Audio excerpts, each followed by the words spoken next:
So welcome everyone to the Astrology Squad. We're here to give you the astrological inside track on newsmakers, celebrities, historical figures. But by doing so, we hope to teach you about the planets and the zodiac signs so you can learn more about your own horoscope, as well as what astrology can and cannot offer. My name is Frank Clifford. I'm a full-time astrologer, writer, and teacher. I run the London School of Astrology, which offers courses online and in London. And I'm delighted to be here with my co-host, Richard Swatton, and our very special and eminent guest, Pam Gregory. Richard, you happy to introduce yourself? Yes, I've been teaching at the London School of Astrology for, 12 years now, maybe 14 years. I've been lecturing since 1988, and I was a student and diploma holder of the Centre for Psychological Astrology.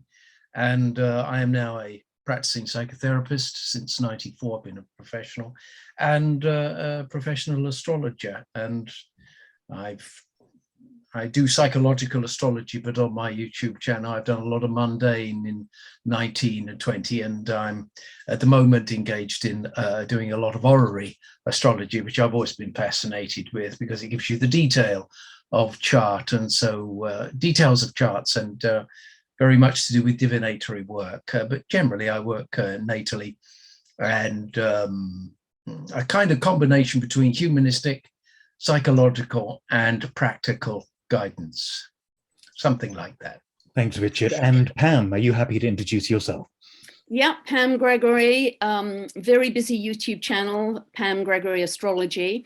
Also, I have several teaching videos from my website, pamgregory.com, quite a long detailed monthly newsletter, and I've written 2 books, You Don't Really Believe in Astrology, Do You? And How to Co-Create Using the Secret Language of the Universe.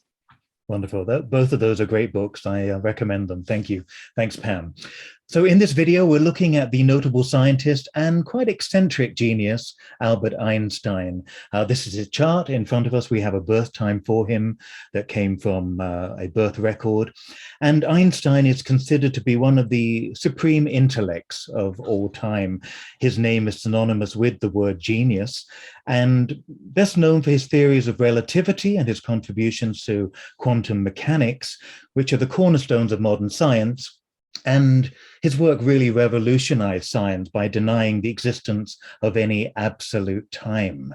So what we normally do when we look at a chart is we tend to zoom in on the main features, the chart shaping, and we look at the sun, moon, and the ascendant, also known as the rising sign. Richard, is there something you'd like to start with the sun, moon, and ascendant? Yes, I think so. I mean, when we look at the sun, I think it's important to realize that it's a kind of central element and that everything revolves around it. So the story of the sun is the story of a person's life journey and the searching within their life to make whatever potentials there are in their life to manifest them, to bring them forward.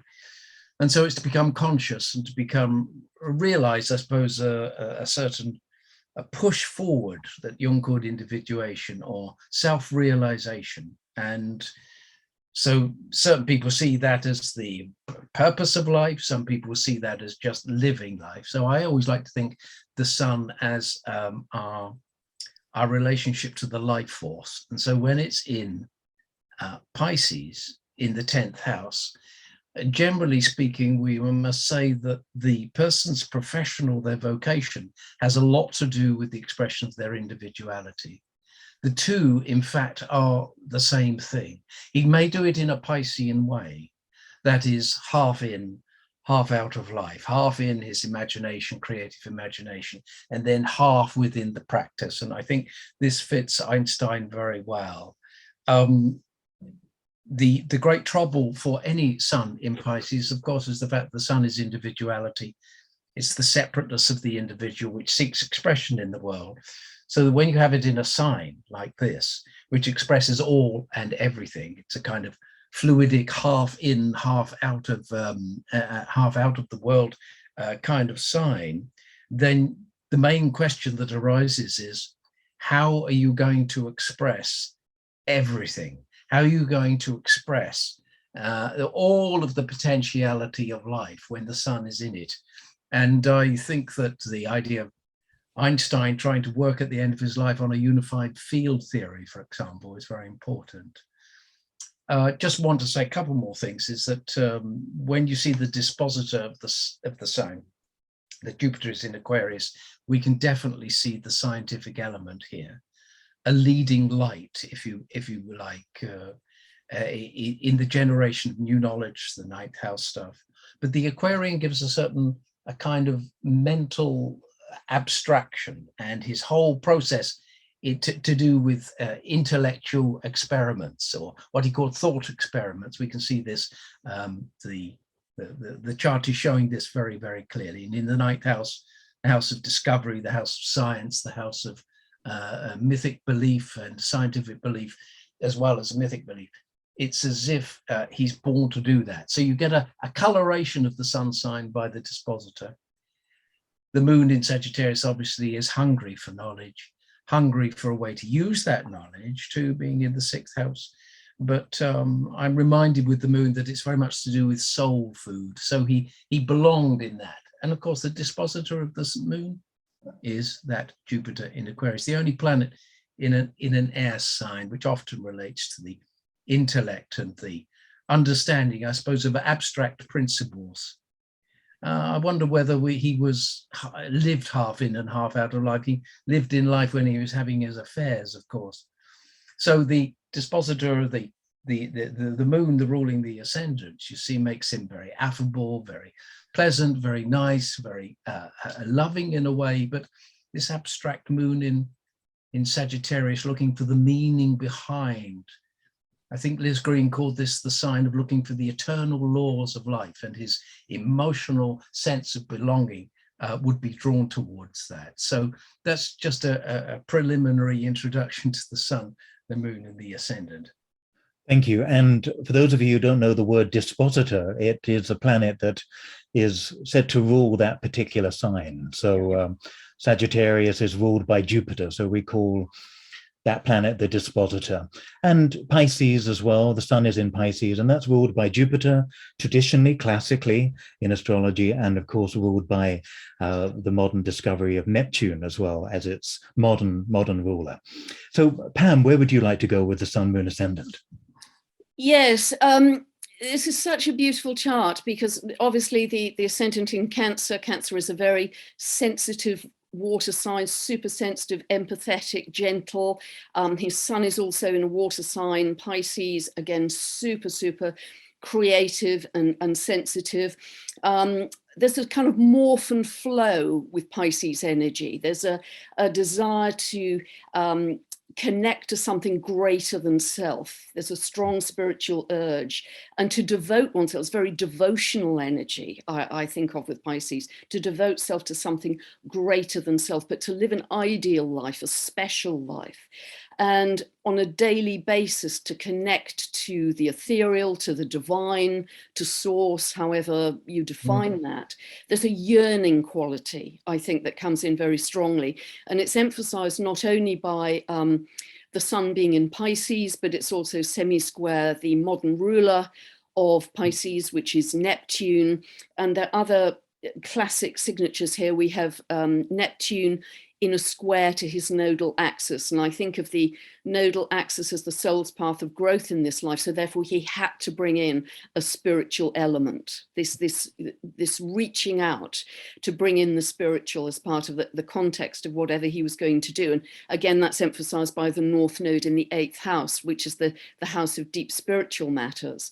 And he has a classic signature of the mystic, which is Jupiter, Neptune equals the world axis, the Aries point. And that means that that particular midpoint, the combination of Jupiter and Neptune, the ancient ruler of Pisces, the modern ruler, is thrust onto the public stage, is in some way as a philosopher or a mystic. But what really excited me the moon being in Sagittarius, both Pisces and Sagittarius are mutable signs. So we have a sun moon blend in mutable signs, which means no boundary. And the word that kept coming to me when I was looking at this chart is boundlessness. Boundlessness with the sun moon blend, but also the fact that Jupiter is very happy in its natural 9th house. This is a kind of reaching out to the cosmos here. There's no boundary, there's no limit to his thinking. And I understand that he used to take his little boat out on the lake at night and stare at the stars. And that's when his real thinking, I mean, how Piscean is that?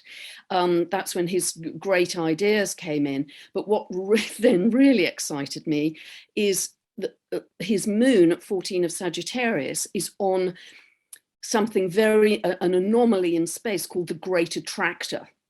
And the Great Attractor is this massive gravitational force in space that sucks galaxies. It's like a huge cosmic vacuum cleaner that moves backwards at about 600 kilometers a second, sucking galaxies in its wake. It has an incredible gravitational pull, and it bends time and space. It warps time and space, and it bends light.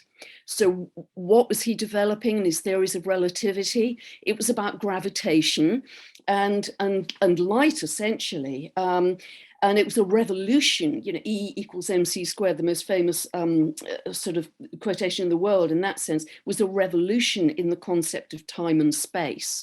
So there's something profound here with the moon rules his whole chart because it rules Cancer, about gravitation and about the bending of light and time and space and how they all fit together to become part of his theory of relativity. And I agree very much with Richard. There's a sort of detached intellectual clarity here, yes, as well, with Jupiter in Aquarius, and also Uranus in the 3rd house of the house of thinking. And there are other things I'd like to say about that, but you know, maybe we're going to come back to other parts of the chart. Could I just pop in there and say, I think that's just such a wonderful phrase, a detached intellectual clarity. I think that's such a beautiful phrase describing the upper echelons, as we say, of that Aquarian space. Aquarius actually means heaven, you know, or actually Uranus means heaven. And so it's kind of like it's all up there. And I do think his thought experiments and his sense of his scientific vision somehow came from heaven. You know, and I just picking up on another point, he never said he was a disbeliever. He never said he was an atheist. He said that he was an agnostic. Mm. And like many people, they couldn't believe necessarily in the mythic dynamics of many religions, but he did believe that there was something of a higher order. And that 9th house, that Piscean element of no boundaries, you said, links him to something. Do you see? Something bigger, something larger, something much greater and more meaningful. I'll just add that the quincunx is interesting here. We don't often talk about quincunxes between the Mercury and the Uranus. It's within the 3-degree allowed for minor aspects. And I've seen people with quincunxes, they don't kind of express them as part of their personality so much as it just happens. There was a revolution in thinking. There was this Aryan dynamic to do with time, Saturn obviously, pushing through. And it just happened. He didn't set out to do it. That was just his natural thing. So I think quincunxes affect the fate of other people, and somehow they're used, if you like, by the genius of the universe through particular people. Anyway, I just wanted to say I very much support your analysis. Very interesting about the 14 Sagittarius, which I didn't know. And actually, if I can just one other thing about his moon, adding to this theme, thank you, Richard, of boundlessness, is that at the time of Einstein's birth, his moon was out of bounds. And what that means is that planets normally orbit within the 23 degrees north or south of the ecliptic. But at the time of his birth, his moon was out of bounds. So it's more boundlessness. So that gives either an extreme quality or often a genius quality.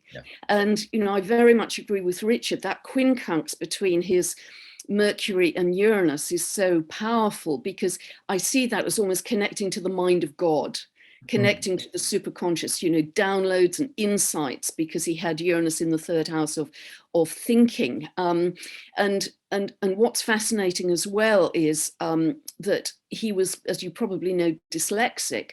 And I discovered this wonderful little biography of Einstein on my bookshelf. And apparently when Einstein's father asked his headmaster what profession he should pursue, his headmaster said he'll never be a success at anything because he was... Well, he dropped out of school at age 15 because he was already doing differential calculus by that time. I mean, he was way ahead, you know, way in advance. But you can clearly see he's inspired by something. Where they say that it was about a magnetic needle that his father gave him at age 5 to quell some of his anxieties, or when he was ill, and he tried to. This is apocryphal, but he also said it himself in one of his interviews, that he didn't understand what controlled the needle, and that was the pole from the North Pole, the magnetic effect on needles, and it was that, he said, was primarily the motivation for his discoveries, because he saw in that an invisible force, an invisible magnetic force. And as you know, his father, of course, had a lot to do with the electric companies and various bits and pieces to do with that. Anyway, I just wanted to add just a little bit. Yeah, amazing. That's just so interesting. I mean, I've seen this quite a lot, this Mercury Saturn with people who are dyslexic, and I often say to them, well, so was Einstein, but he did quite well. Yes. But what is fascinating, apparently, because I would have thought his work as a patents clerk was incredibly mundane for him. Yes. But what he did, apparently, and this comes from the biography, is he would read often quite badly written patent submissions, but he learnt the ability to drill down through the technical detail. Mercury Saturn, very good at analysing the facts logically, but then could intuit the real idea behind the patent and help to rewrite them to make them legally viable. And that was the Uranus side. And also what you were saying, Richard, about his difficulties at school, of course, that's Uranus in the third house of early schooling, not fitting in with early schooling. And seeing things from an oblique angle, you know, Uranus in the third, thinking originally, thinking differently, thinking from a different point of view. And what I got incredibly excited about, and I'm being a bit naughty here, to be honest, but the dwarf planet Salacia is at 3 degrees of Virgo at the time of his birth. And that is linked to the kind of iridescent light on the moonlight or the sunlight on the sea. There's that shimmering effect. I think it's very, very linked to photonic light, because the Earth is moving through the photon belt right now, that very bright, shimmering white light. And so here we not only have the moon on the great attractor with its gravitational force, but we have Uranus in his third house of thinking, conjunct Salacia, also in that quincunx to Mercury. So if we're thinking about the photo, i.e. light, i.e. Salacia, electric, Uranus effect that he was writing about in his theory of relativity, and apparently that became the precursor to the photon theory of light. Right. I mean, and then he was very interested in the quantum structure of light, brings in the Saturn. I mean, that's why I was sitting here blowing fuses, thinking it's all there, you know, as potential. And of course, we never know how fully people will live out their chart, but I think he did quite well. Well, you can start to see in those associations.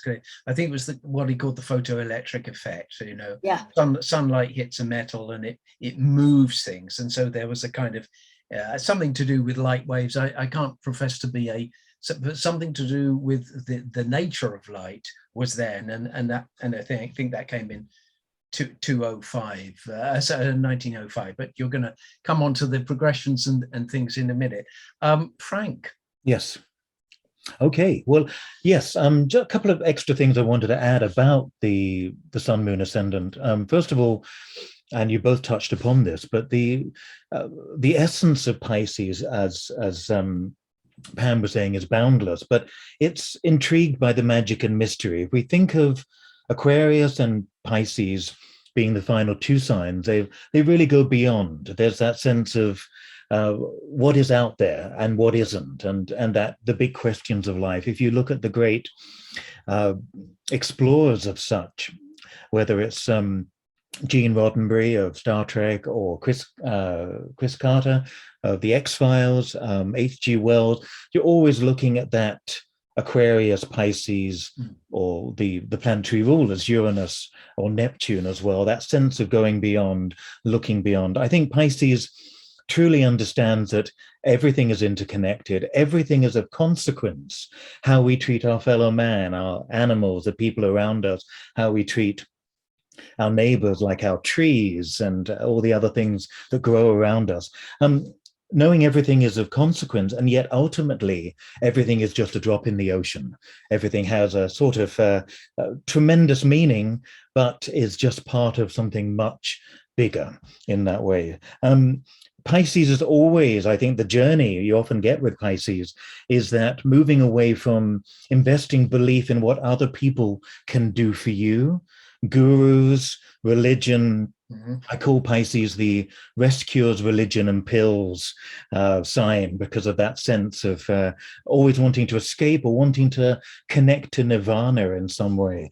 But it's the discovery of the magic and the mystery inside of people, inside of oneself, rather than needing or investing in somebody else to do it for them.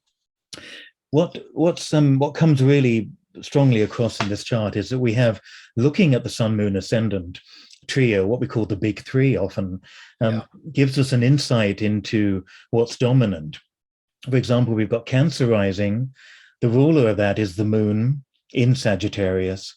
And then, of course, as you've mentioned, the sun and the moon are both in Jupiter signs, the big question mark, which takes us, again, as you've mentioned, into how important Jupiter is.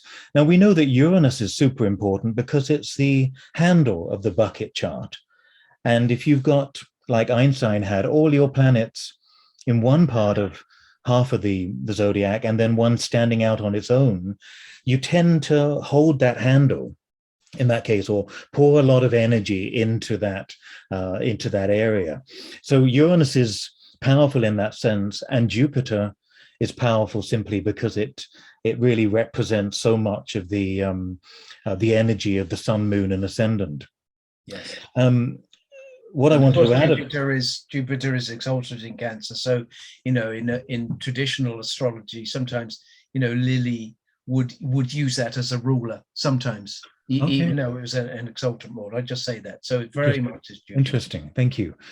So Jupiter is, of course, the only air in the chart that he has, of fire, earth, air, and water, and a planet that, if you've got a singleton in a element like Einstein had, it tends to contain sort of everything that you're going to do with air. So Jupiter has that big job of really processing the air in his chart. I mean, he's water and fire, really, in his chart, which is sort of the inspiration and the imagination on different levels. So Jupiter is super important. It's the only air.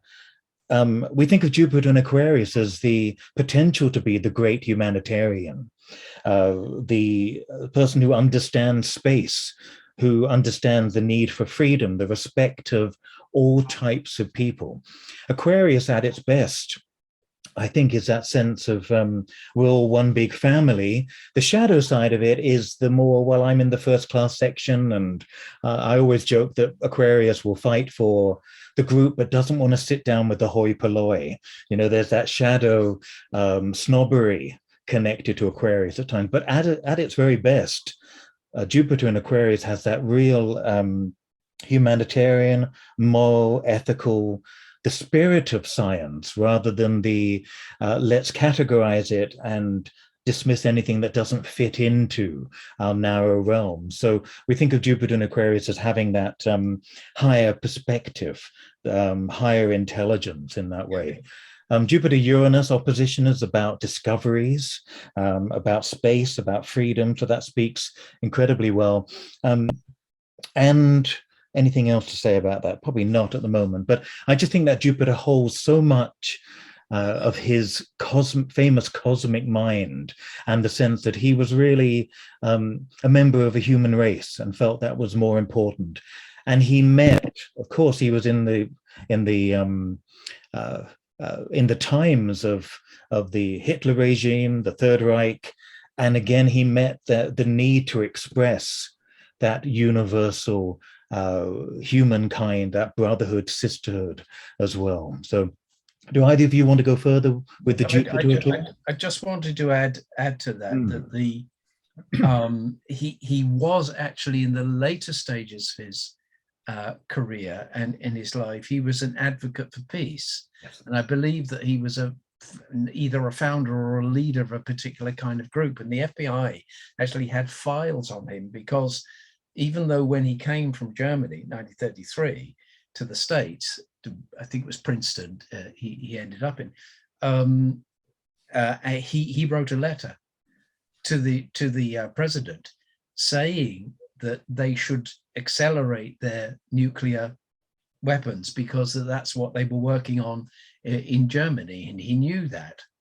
But unfortunately, of course, his work on nuclear physics and all of that is his energy equation, very much Jupiter-Uranus, the explosive discoveries of new things, but at an atomic level, and something to do with that. And he didn't renege on that. He actually wrote a letter encouraging the Manhattan Project, but at the same time, he realized what he was doing and spent, I think, quite about 30 years supporting that. And that's why the FBI had files on him, because they worried whether he was going to be a subversive to in science as well, you know. So he never joined in with that, and deliberately took away from that. So that's the Jupiter humanitarian inside him, as well as the scientific researcher and discoverer that we so very much associate with the ninth house, voyages of the Starship Enterprise, but in his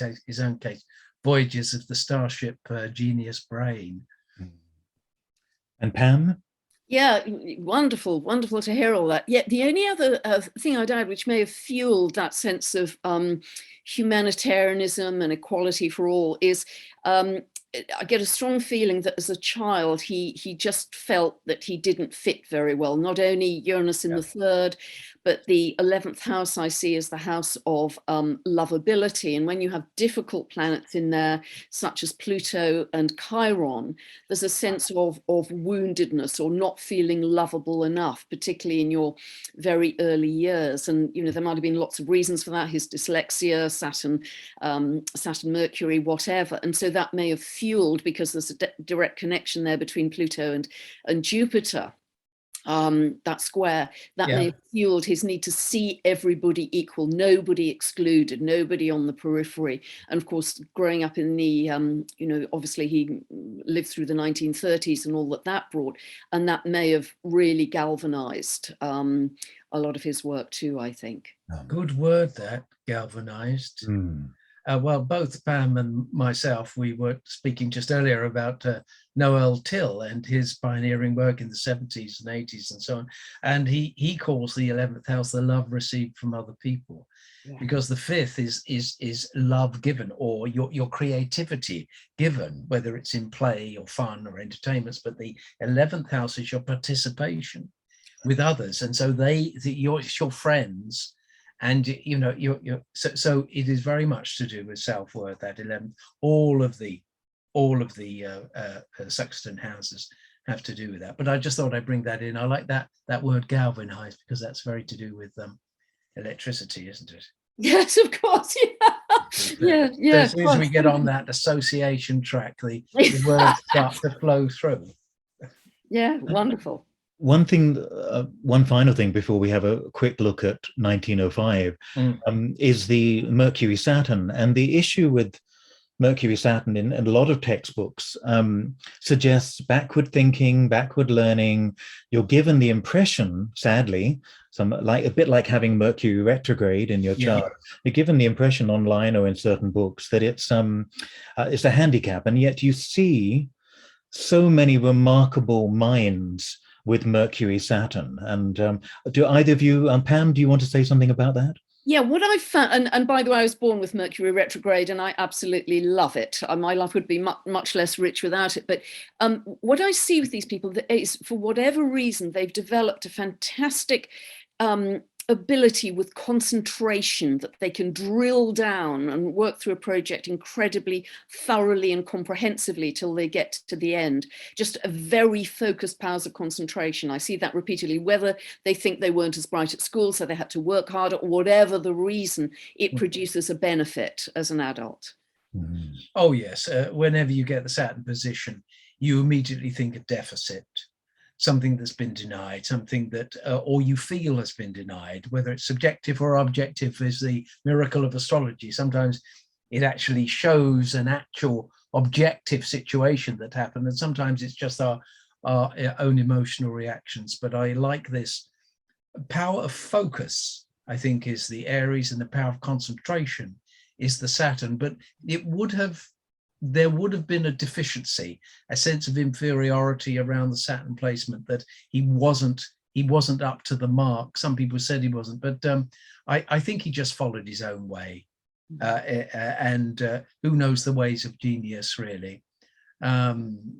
Maybe he never really felt that he could achieve, and as you say, Pam, overcompensated, as people do, for their Saturn positions, and so that makes them very powerful, makes them a master of that particular sphere that it's in. Yeah. The key often with Mercury Saturn is the person with the specialist subject, the mastermind, the one with concentration.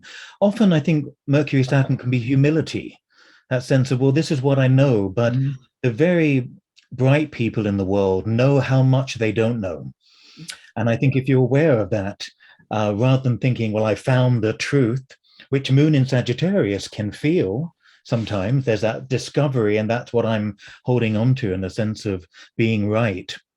It comes with Sagittarius, comes with the fixed signs, but that Mercury Saturn in Aries, working hard to become the expert, leading the way in that Aries way, the independent thinker, but also the idea of what he did was to reject the quote unquote voice of authority at school, the voice of the Nazi regime. The Mercury Saturn decided to find its own voice, to become its own specialist, rather than be told what to think, what to believe. He was a late talker. Yes, As Pam mentioned, he worked in the patent office, which is so Mercury Saturn, and that ability to be precise as well, even in Aries, that sense of let's get to the heart of it and summarize it, do it quickly. He would have probably been a great fan of Twitter, and had he been around, perhaps. He once said, education is what remains after one has forgotten what one has learned in school. And he said, a great quote. Isn't that very Mercury Saturn, and Uranus in the third? And logic will get you from A to B, but imagination will take you everywhere. So we know where he was really coming from. We're going to have a look at that 1905 for a moment, with what Pam's looked at. What interested me before that is, at the age of 9 and 10, he's given his first science books. And I think when we look at solar arc directions, where everything in the chart moves forward 1 degree a year, everything, we can see that the sun is 9-10 degrees away from that Mercury Saturn. So his path is opened up by the introduction to a science book, Mercury Saturn. And then he starts to put the pieces together in his own way. So those very early solar arcs are so important for understanding how we're going to see the world, and how we write the scripts that determine how we view the world, and how we intellectualize that. It's so often how we experience things. So with that in mind, he mentioned his key year was 1905. Would you like to end with that, Pam? Yes, it was just, I picked up just 2 really major solar arcs, which were solar arc Jupiter, this reaching out to the cosmos, conjunct his sun, Beautiful aspect of success, recognition. He described, as I say, as his miracle year. And also the solar arc North Node was conjunct his Jupiter. So there's a lot of Jupiter reinforcement here, which is, as I say, really shining in the world. It can bring in honors, and certainly big thinking. Jupiter ruling his house, the sixth house of work, and the Sun ruling his third house of thinking and writing. Mm. So, those are two huge solar arcs, and he certainly felt them, to call it his miracle year. And it was part of his soul's path of growth. North Node, I very much see as that soul's path of growth in this lifetime, what he had the potential to bring forth into the world. And we can see that year, and I've just set it for February, but it obviously was going on all year, that Mercury and Saturn at the very end of Aries. After a lifetime, his whole lifetime being in Aries, they're leaving Aries. And I always think at the final degrees of Aries is that, quick, let's get it done before we move into Taurus. It might slow us down. Or let's work on it. So there's a real urgency to produce, to specialize in a way. Last thing I wanted to add is that he was a lover of music all his life, which again comes back to the Pisces quality and the moon in Sagittarius, perhaps the Jupiterian quality, the water in the chart. He said, I live my daydreams in music. And he said the most beautiful, isn't that beautiful? Yes. And he said the most beautiful and most profound emotion we can experience is the sensation of the mystical. It's the sower of all true science. He to whom this emotion is a stranger, who can no longer wonder and stand wrapped in awe, is as good as dead. And I think he's really speaking the heart of his chart there with Pisces. Can I just finally add just a couple of things in my notes? We've covered it basically, that his hobbies, of course, were so-called hobbies. He wanted to be a musician. He played the violin, so that's the music element. But he also liked smoking. And it's said that by many journalists that you could always smell him, and you could always see these kind of plumes of smoke going everywhere. It's a very Piscean, misty kind of thing moving in that, and all that. And you know me, Frank, I said I was an orarist. I always have a love of names. And some of my work deals with the fact that the 10th house often reveals the name. It's how we're known by others. Yes, and you can see here, and the name of Einstein actually means a stone, and you will notice that Neptune's in Taurus. If there's any planet that relates to any planet, it's Saturn, or if there's any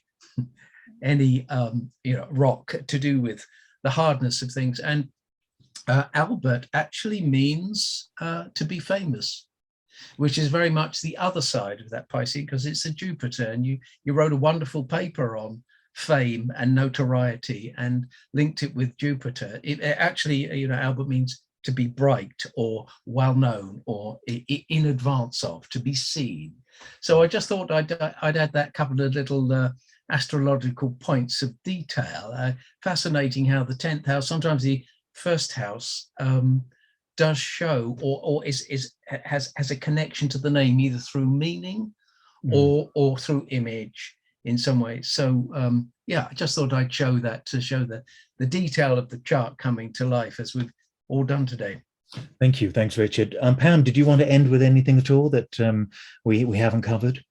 No, I think I may have mentioned it on the walkthrough, but just to really emphasize that all of that intellect, that detached intellectual clarity that we talked about, had to have a spiritual context, particularly with the North Node in the 8th house, and really Mars just on the edge of that, the cusp of the 8th house. It had to have that containment of spirituality, I think, and that's so important, because he was considered a visionary, wasn't he? Yes. Still is, very much so. So, no, I think that's it. Yeah, fascinating. Thank you. We really got, this chart is a combination of Jupiter very strongly, and of course Uranus, and that really gives us the vision and the ability to break the mold, to see things, see that vision and make it a new one, or see new ways of envisioning the future. So thank you so much, both of you. Truly appreciate your time. Thanks to my co-host, Richard Swatton, and to our very special eminent guest, Pam Gregory. You can find us on www.astrologysquad.com. And please do like our videos and join us for the next videos in the series. Thanks, everybody. Cheerio. Bye.